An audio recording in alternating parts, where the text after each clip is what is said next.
Hey guys, this is Jen from ScanNCut Canvas and Scal Help on Facebook. Okay, what we're going to be doing today is we're actually going to be making this bow, and I actually hand designed each one of these pieces all by myself. So if it turns out a little wonky, that's because it's me, and I live in a house with all boys, and we have boys down all sides of my family. Only girl I have is my dog. So guess who's getting this bow? My dog. And speaking of which, the video may suddenly stop at certain points because I'm babysitting all 4 of my dogs. Yeah. But let's get started. I may post this file for free if it actually turns out decent in the group, and let you guys have at it. So this is the file, and I've just brought it up. Now I place these in my 6x6 squares. Okay, so here's a 6, 6, 6, and 6. So what I'm going to show you what I do is then I lay my pieces accordingly so that, come on. So then when I place my media on my mat, I lay it just like this according to where these squares are. So let's get busy doing that. Okay, so here is the vinyl placed on the mat.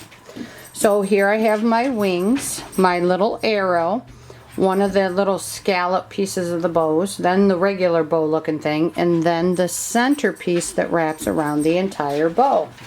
And I get that placement by looking on here. Let me bring you in. Okay, so by looking here, tune you in. Okay, and then I transfer, so I look and I see what the size of my grids are, I count them, and then I take that and then I transfer it over to here. Okay, so then I lay all those according to that. Alright, so this is how I cut all of my things. Now, I tried to use different thicknesses of vinyl, and I think the problem is this one's slightly thicker and this one's okay.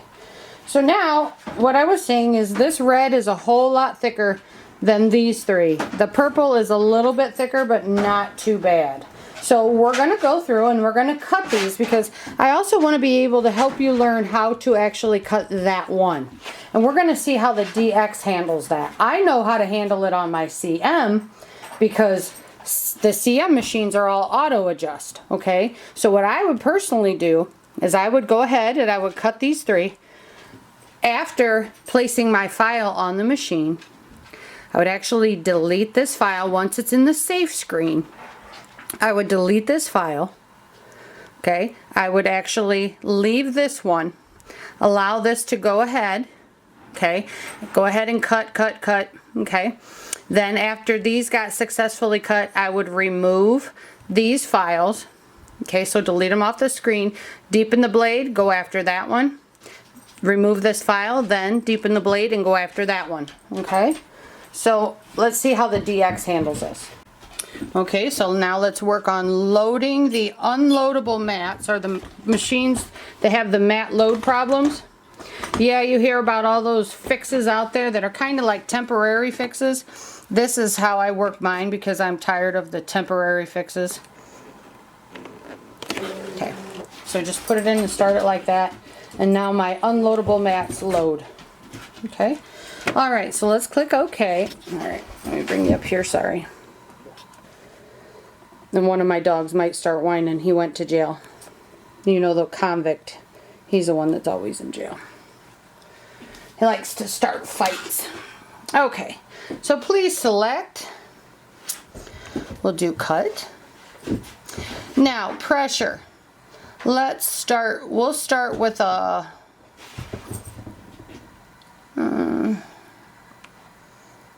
we'll bring it up to, we'll leave it at a, let's leave it at a -3. Because this thing, man, it loves to put the pressure on that. And it's always easier to go back in and recut, but it's not easier to fix a gigantic hole in your mat. Okay? And yes, I tend to leave my speed way down because I don't want to keep buying new blades. What people sometimes misunderstand is, yeah, you want it to cut fast so you can get done fast, but what happens is that blade goes around in there, and when it goes real fast and it hits that turn, it can snap it, okay? So that's what fast speeds will get you. It's already doing funky things to this.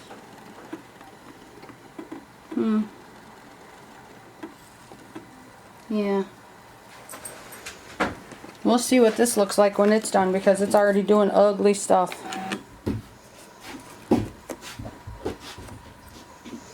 Okay, let me show you what that just did. Look at that. Woo! So I'm actually going to check the tip of my blade to see if there is something wrong with the tip of my blade. Okay. Take a look at this side. Take a look at that side. It looks like there. Okay. Yeah, it looks okay. So what does this tell me? I'm going to hit quick cutting. Look at that. What does that tell me?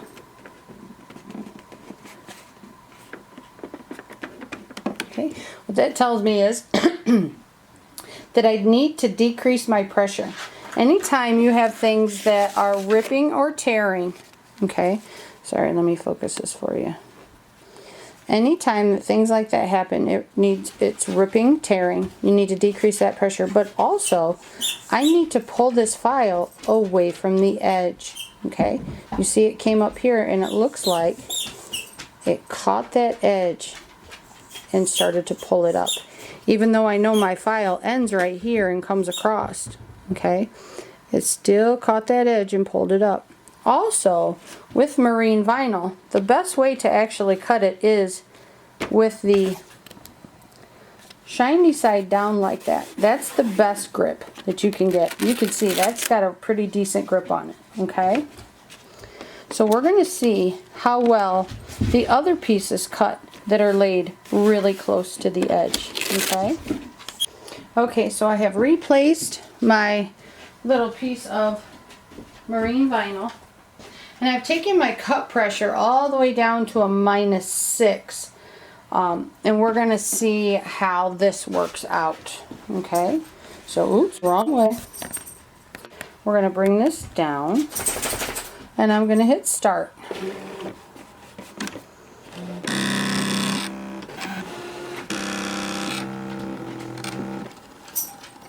We're going to see if it looks any better. And remember, I had an inkling over here when I said it doesn't look good, because it was actually pulling up the vinyl and making it pucker.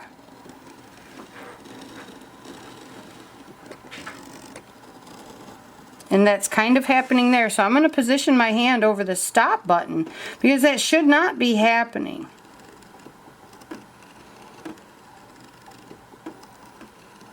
We want nice clean cuts.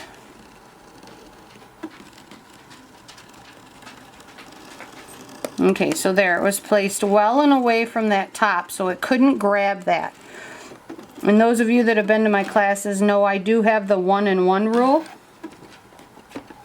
which is 1 inch down and 1 inch in if you can.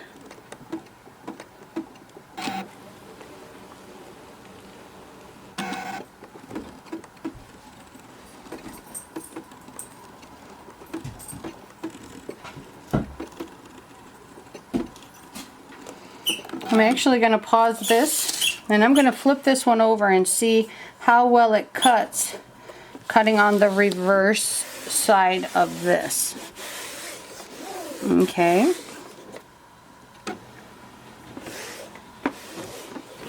Because it puckered, see all the puckers in that one? I'm going to show you before I actually remove this vinyl. I'm going to let this go ahead and cut, and we'll come back when it's done. Okay, so here we are. Oh, I hate this thing. Let's take a look over here.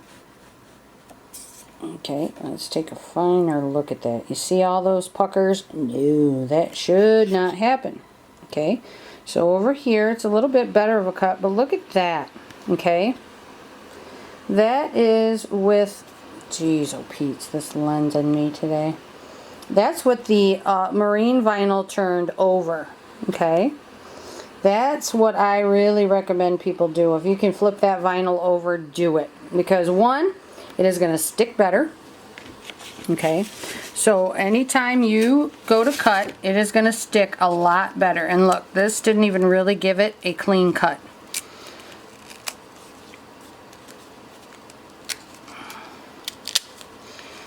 Okay. So yes, if something like this, if I was worried about this and making this for someone, I would not be doing this. Okay, but I just want to show you what is happening with that cut. Okay, so the machine is telling me it's done cutting this. Take a look at this one. Okay, same exact thing. So I'm actually going to send this back through to recut these. Okay, the orange one is missing. Oh no, what do I do? Let's check this one though. Okay, scrap that for a minute. Let's check this one. Nope, this one's still not good. What's this one up here? Check them all first though before you send them back through for another cut. Yep, this one's fine. Straight edges you'll find normally cut pretty clean. Okay, so this is how you handle that. Come up to your machine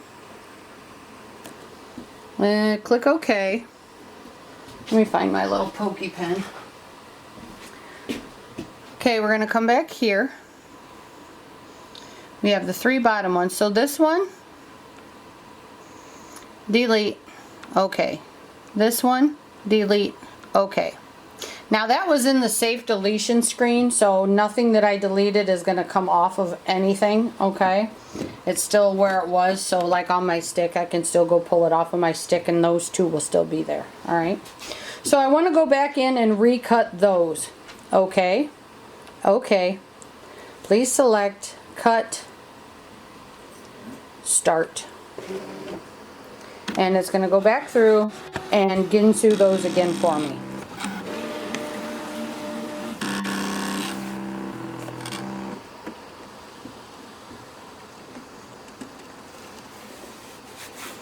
And hopefully this next time they will actually be cut through. Okay, so now let's have us a look-see here. Yep, much better. Perfect. And did you see how easy this one just kind of fell off the mat, and this one I actually had to peel? That's because this side was down. Okay, so this side actually holds, this side holds better to the mat. Okay, the fabricy side does not like to stick to the mat. And this one, let's see. Oh my goodness, this one is really thick and it's actually trying, but I'm going to give that another go through. Because that one's like at least twice the thickness of these. It's almost like a gel. That's what it feels like. Okay, so I'm going to come in here and I'm going to delete all those other patterns and I'm going to cut that. Okay. And that's cut through. Good. Perfect. Okay. Now my big thing is inspecting my mat to make sure that the cut lines, I always want to check to make sure that there aren't cut lines into my mat deeply. And it looks like there are, but there's only one, which means that first cut of a pressure of 3 got my mat. So yeah, it won't be doing that again. So the cut pressure of -6 did well. The cut pressure of -3 left a pattern in my mat. Okay, so for those of you that like to get the cut pressures, I just use a cut pressure of -3. And I do recommend turning it colored side or vinyl side down. Okay, so put the shiny or the actual color side down to your mat and cutting that way. And checking by trying to lift that vinyl before you actually rip it off. And that will generally give you the best type of cuts. Unless, you know, if you want to use auto pressure, that's fine. I don't, because I don't like to have my mat cut. Okay guys, I actually found my overhead lighting rig. Yay! Or my camera rig. Yay! Don't believe it. Okay, so now what we're going to do is we're going to start assembling these pieces. If you have something that you're going to put them on, go ahead and grab that. I have a little barrette that's older, but what I'm going to do is I'm going to snap it actually around Shad's collar. I don't put things in my dog's hair. So that's what we're going to do. I'm actually going to use a hot glue gun to apply all of this in layers. So I'm going to go ahead and fire that up. Okay, excuse me, we are ready to rock and roll. I just tested my glue and it went everywhere. So I'm going to start by just putting a little drop of glue.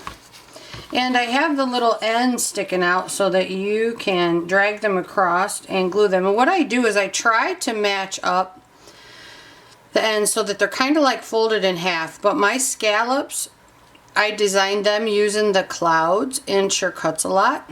Okay, so they're not going to match up perfectly, but you just want something that looks like that. Okay. Then I'm going to slap that down right in the center there. Try not to get your glue too thick if you're using hot glue.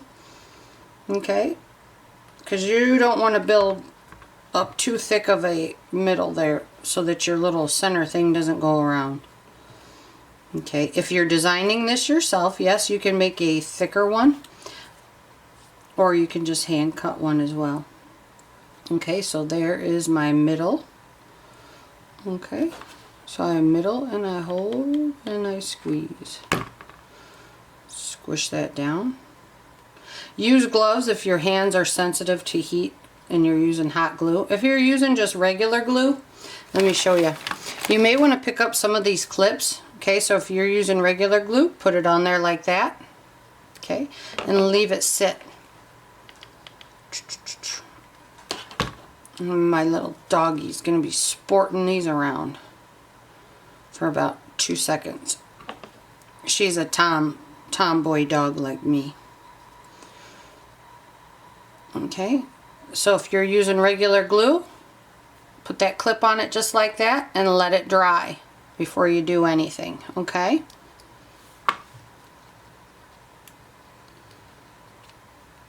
alright, so that is what mine is starting to look like. Not bad for not making a bow before. Well, at least I think. You guys probably think, oh my god, look at that. And that's fine. I'm more concerned about you getting the technique down than what my bows look like. Okay, so there. So we've got the wings and the back scallop bow. They're staying nice and floofy. And then this, the little arrow, okay, you can either tuck it down in, alright, or you don't even need it. You could place it however you want. Let's see, can I get this to lay in there where it looks, oh god, no. Let's see, what do I want to do with this? You know what, let's wrap this first. Okay, so my wrap, I will start right here. Okay, gotta be quick, fast, and in a hurry with this stuff.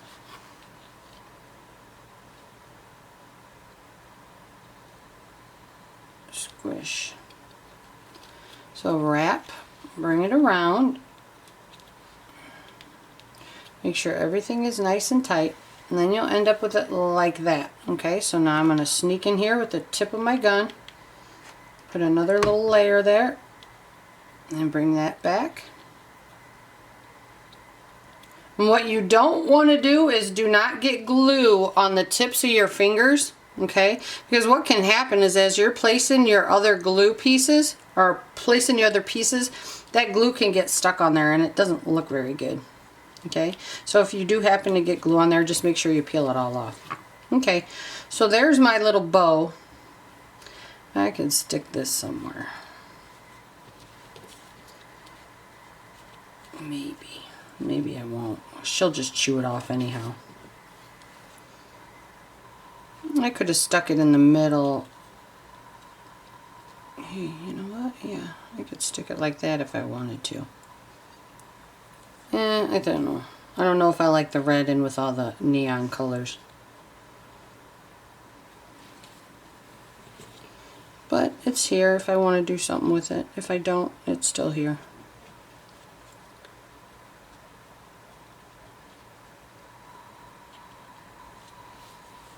There. So there's our bow. Now, if I wanted to put this on, say, a barrette, okay, I would hot glue it. The best way to do it would be pop this back off and glue it around there. I may actually stitch mine on with some actual hand sewing because I know my dogs are rough on things. Or I could just run hot glue down it. Big old nice glop of it.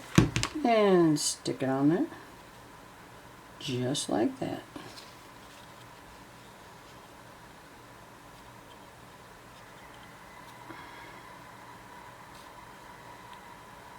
And press and hold.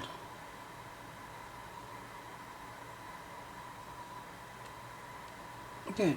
Now that's not going anywhere. Unless it's hot outside. Then it'll melt off. Ooh. Okay. So now my little doggy has her barrette that's going to go on her collar. Alright guys, if you have any questions on this really easy, simple, fun project to do, you can find me over at ScanNCut Canvas and Scal Help on Facebook. I'll probably post this free file for anyone that would like it, including the little heart. And what, if you want, I would probably put the heart in between the green and the pink, like that, so that it sticks out if you want it. Okay? Alright guys, have a great day.